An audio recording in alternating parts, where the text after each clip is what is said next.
the place. I sensed something ominous from the leaf back there, but I couldn't pinpoint its source. And now, the hatred and pain is so strong in this place. I don't even need a concentrate to feel it. Rover.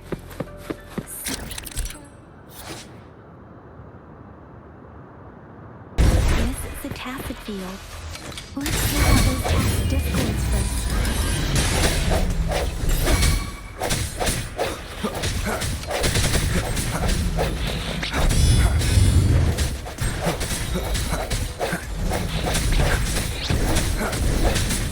No hesitation.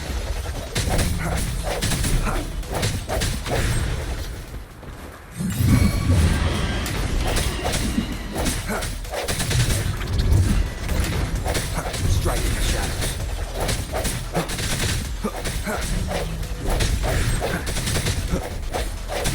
I sense your weakness.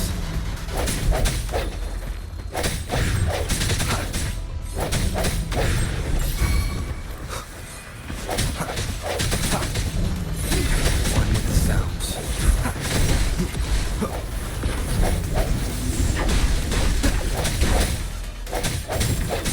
The end has come. No hesitation. Leave it to me.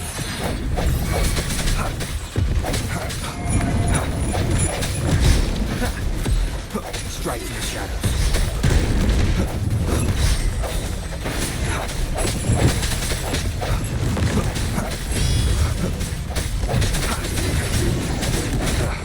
That timing.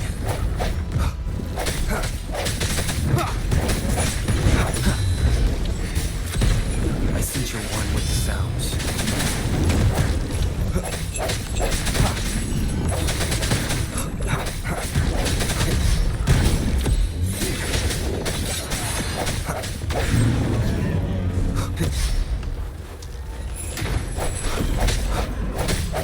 The hour is upon us.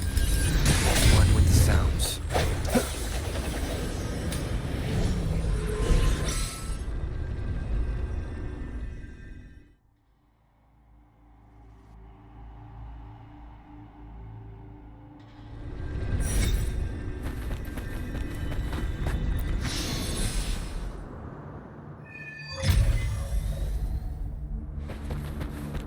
I think I found something, Rover.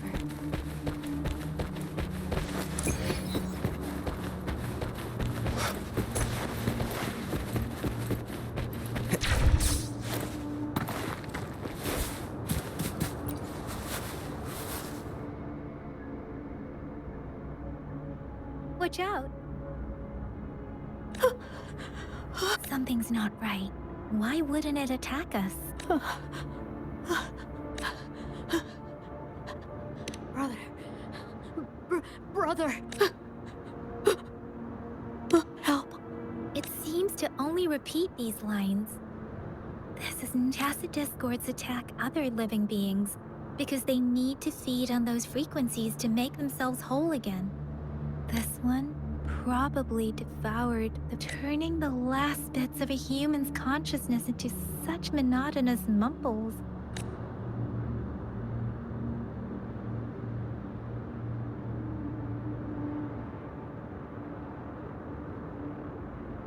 I'm sorry. No, that's beyond my ability. I just sensed some complex feelings from it. A mixture of deep sadness and eager anticipation. Rover, I think I know what's going on. It seems to be begging for help, but it's not asking us to help it. The village is crying, waiting for something truly awful must have happened here. Based on the evidence we've found and the condition of these ruins, that didn't happen all too long ago. Perhaps the tacit field has kept this village from being discovered. There must be something we can do. We may find the victims nearby. I can feel someone connected to what happened here is still close. I'll inform Chuzia about what happened here. Can we continue our search? Sorry. I know it doesn't sound very convincing. It's just a hunt. Thank you, Rover. Please stay. As for the little one here,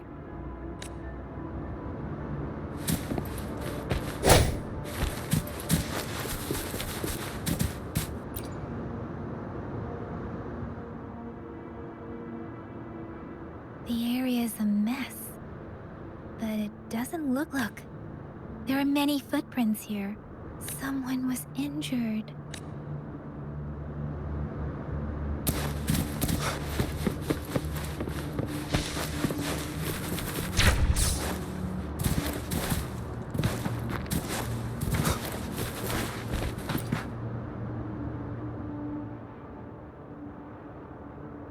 Ritualistic wooden plaques.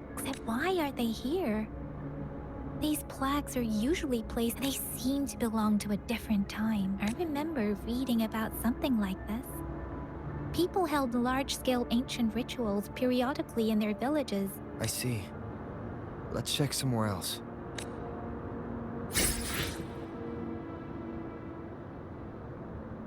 These cards. The Fraxidus is likely behind it all. The Fraxidus? Yes. I don't know much about the Fraxidus, but as an outrider, I've worked as a group of extremists obsessed with fusing humans with tacit discords.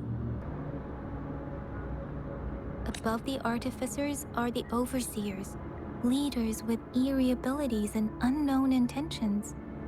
That no one knows their true intentions. Some members speak of world destruction. There is one particularly insane overseer.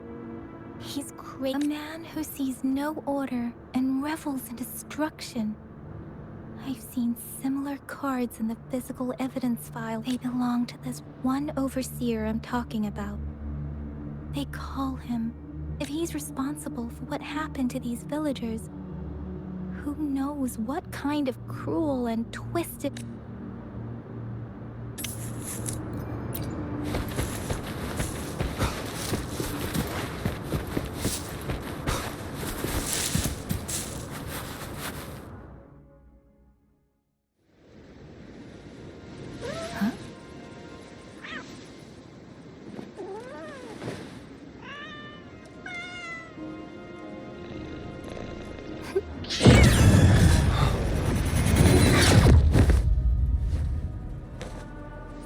Guess you won't need my self-introduction. Oh, I spent so much time on it.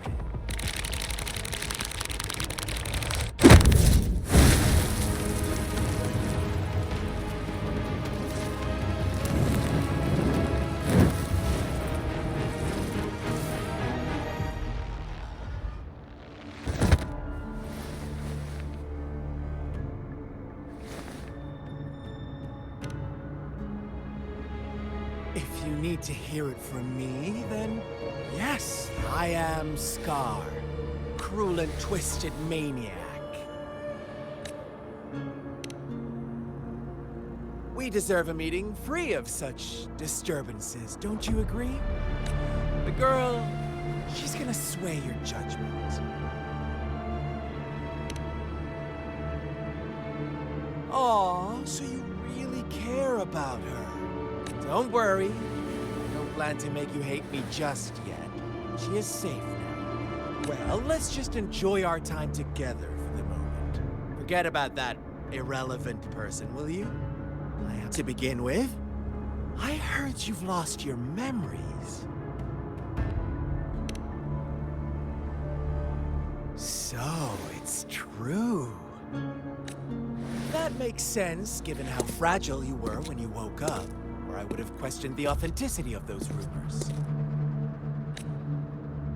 So you noticed. Oh, I am glad. No need to be so on edge. By now, you should have realized I'm just one of the onlookers. But out of all the onlookers, I'm the only one who came forward to meet you with absolute honesty. Before you knew anything about this world, you were already the center of conflict. You are the unknown variable we've been waiting for. Forces have been fighting for possession over you. From the moment you opened your eyes, everyone you've met, including that girl you care so much about, they all knew how valuable you are. The world is a cruel place.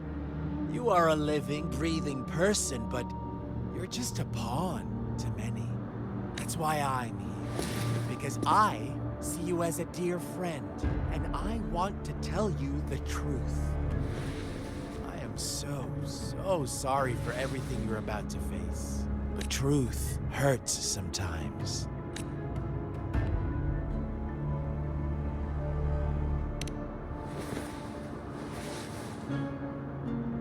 You could say I'm looking forward to your choice.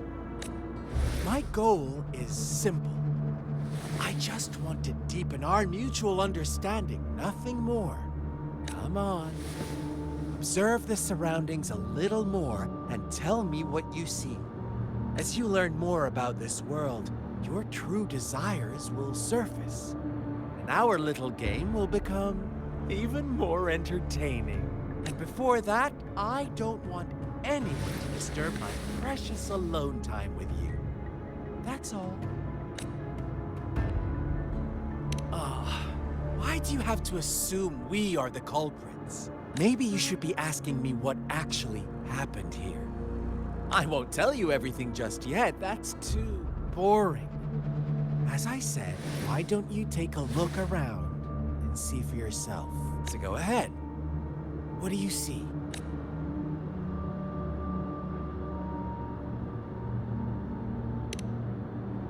Bravo! Didn't think you'd catch on to that.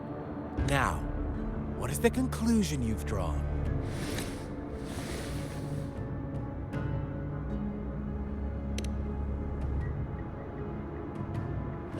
I see you don't really trust those villagers. So they were right about you. You are indeed quite exceptional. I like it. Your keen observation, precise judgment, and accurate understanding of human nature. Let me give you a couple more tips. The truth is far more complicated than you think. First, who are the players in our tale? An innocent girl, a revered leader, and a flock of simple villagers. Next, what makes up our main plot? False devotion, fleeting kindness, collective deceit, senseless killings, and the one vulnerable soul pushed onto a path of destruction by the masses. Now, Rover, the story is yours to spin. I'm eager to hear your version after you've learned more.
Our story begins here. Once upon a time, in a peaceful village, lived a flock of carefree lamb. In the day, they toiled for food. And when evening fell, they sought refuge from the looming threat of wolf fables. Stories told and retold through the ages. But they always draw from real life, don't they? The same story gets told by many. And each whatever you learn from it is just one of countless different interpretations. Like us now. Caught in a carefully crafted plotline, a scheme I had no hand in. This village marks the beginning of my story with Jinzhou. So that magistrate led you here to meet me. Such a clever move on her part.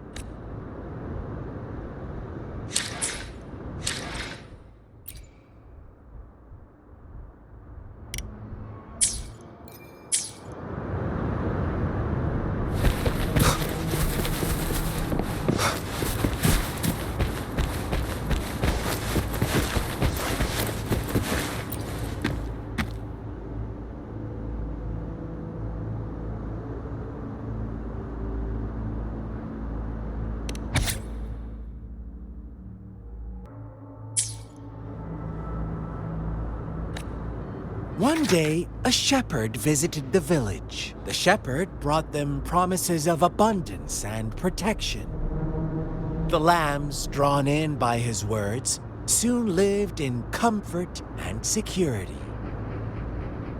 Nope, quite the opposite.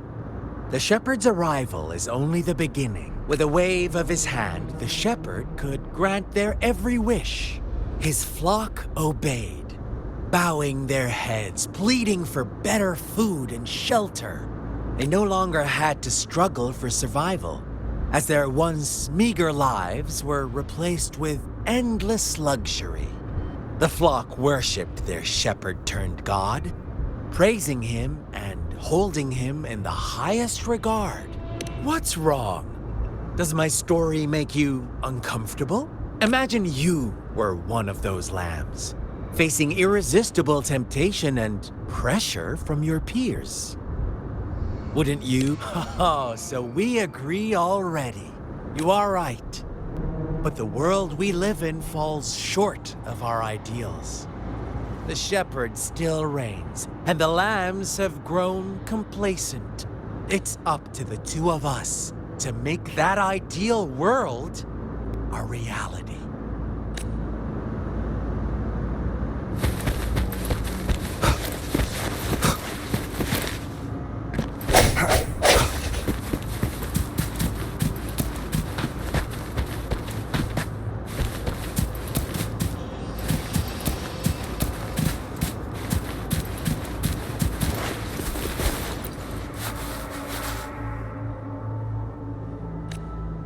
The lambs reveled in endless bonfire parties, celebrating their new god every night, except the one little black lamb.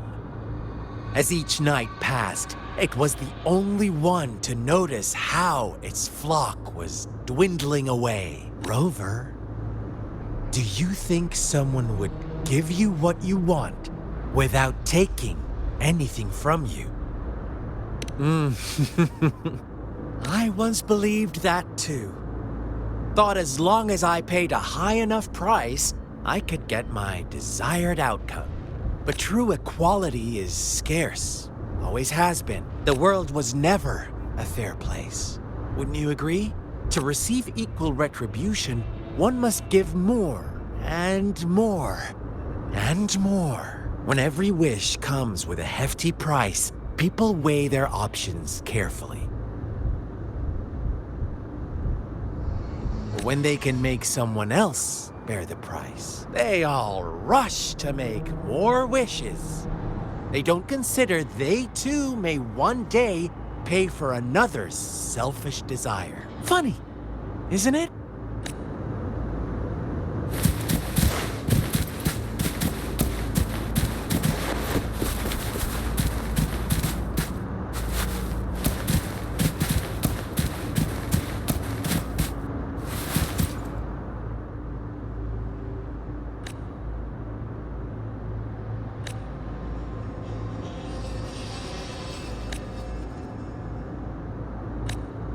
Later, the shepherd openly blamed the black lamb for the flock's decline.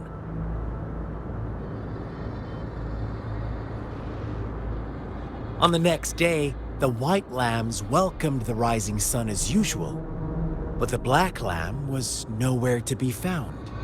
The shepherd introduced an unspoken rule to this village. One that our black lamb violated by telling the truth. Suddenly, the once doting god stopped fulfilling wishes because no more sacrifices were being made. After witnessing the black lamb's actions and hearing from their almighty shepherd, what do you suppose the white lambs did? Ah, those oblivious lambs. Little did they know the most fearsome demon was right under their noses.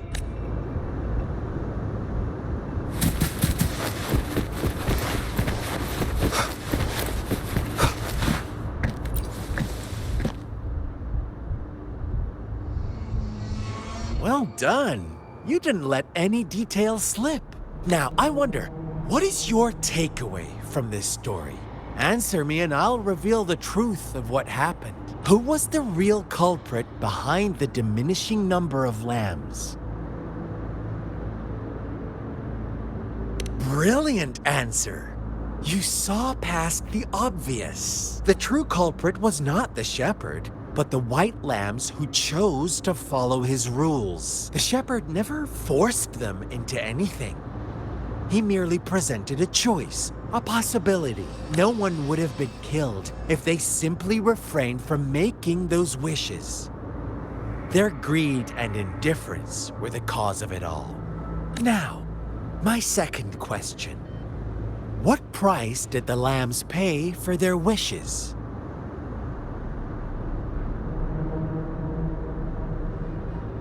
But that's why they wanted it in the first place. Why would they trade their wealth for a wish when they were risking their lives for it anyway? Here's my final question. What happened to the black lamb? Don't rush, Rover. Take your time.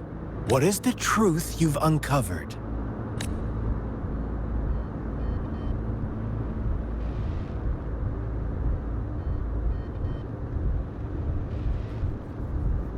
The shepherd was granting wishes by sacrificing the lives of lambs. The flock found out the truth, but chose to be his accomplices, and they willingly offered the black lamb as another sacrifice. That's right! Little lambs cowered and huddled in their village, terrified of the relentless wolf packs. Until a shepherd arrived, bearing the gift of wishes and providing shelter and sustenance. Slowly, the shepherd gained control over the flock, and the lambs lived contented lives. But this is not the end of our story. The shepherd found the solitary black lamb in his flock and offered to grant any wish it desired. In exchange, he wanted one of its companions as a sacrifice. The black lamb refused, and it was shunned by its flock, left without shelter or sustenance. After the black lamb's exile, more lambs continued to vanish. The shepherd then blamed the black lamb for breaking the rules. He withheld his wish-granting power as punishment.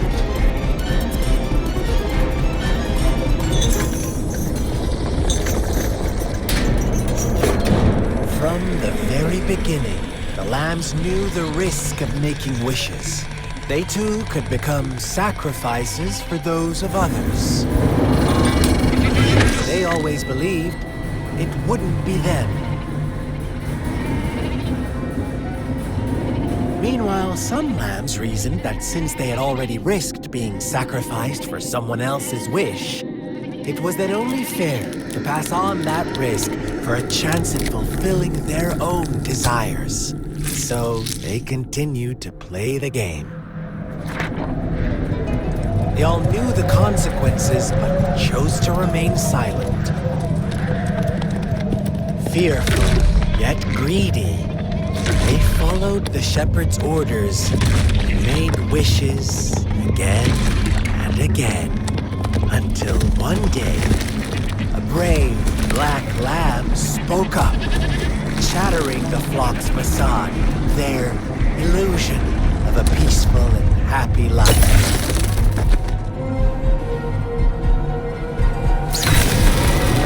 Black lamb got in their way, and that of the shepherd's greedy pursuit, sparking hatred in their hearts.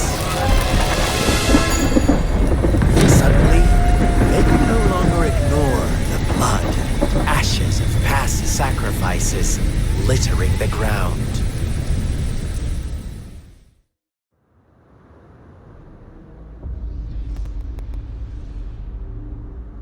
How do you like my story, Rover? What really happened here? I suppose you already have it figured out? The black lamb who rebelled against the rules, and the white lambs who succumbed to their greed, the innocent maiden sacrificed, and the villagers who turned on each other in a ruthless frenzy. They had it coming. All the shepherd had to do was execute the rebel. That's how he kept the flock in check and maintained the status quo. Fun answer, but no. Not even close. I was never the shepherd. Never will be. You and I, we are the black lamb. The one who... Interesting, Rover. I'm liking you more and more. Well then, let's see if this black lamb is going to end up like you say.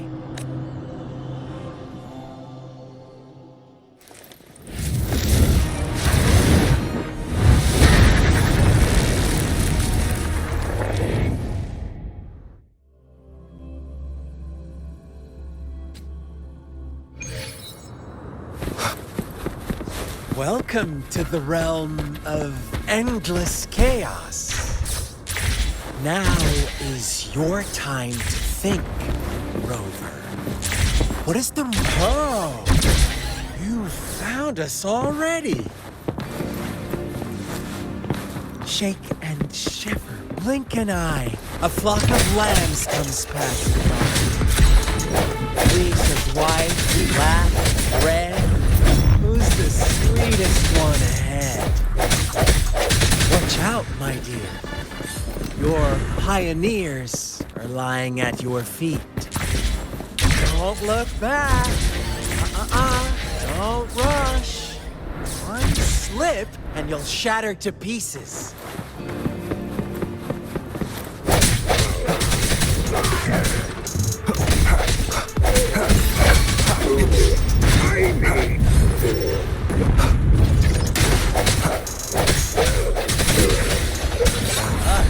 See?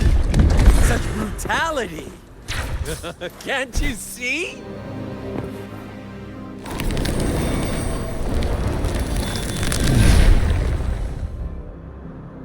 Tell me, do you want to be the rule-setting shepherd or the rule-breaking black lamb? If a sane person managed to survive in a realm of lunatics, would you call them the last one of reason or the sole apostle? Think about it. The shepherd is not the preordained embodiment of truth.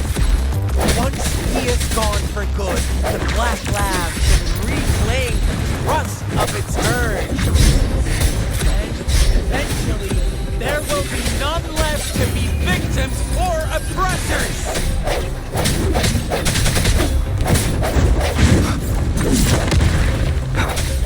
Rover! Such a mess.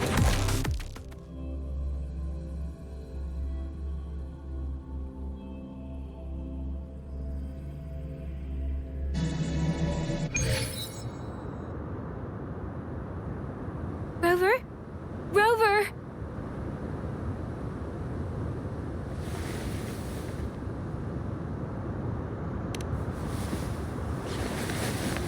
I I shattered Scar's illusion.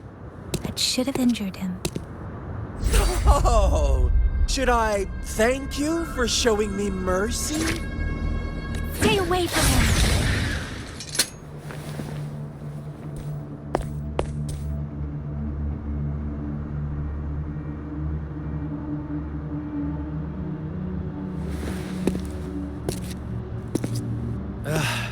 Didn't you promise to leave me some alone time with Rover? With one condition.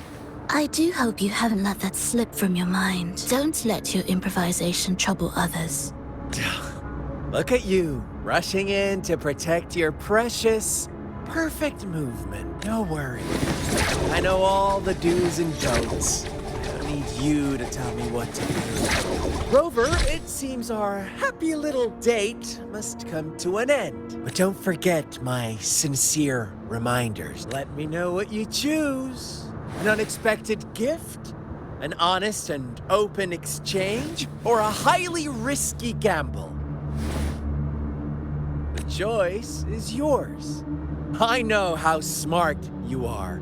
You won't make a hasty decision. We'll meet again in the not-too-distant future. They're gone. Should we go after them?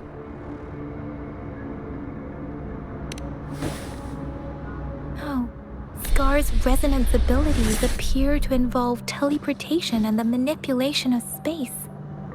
He trapped me and confined. It took me some time to break that barrier.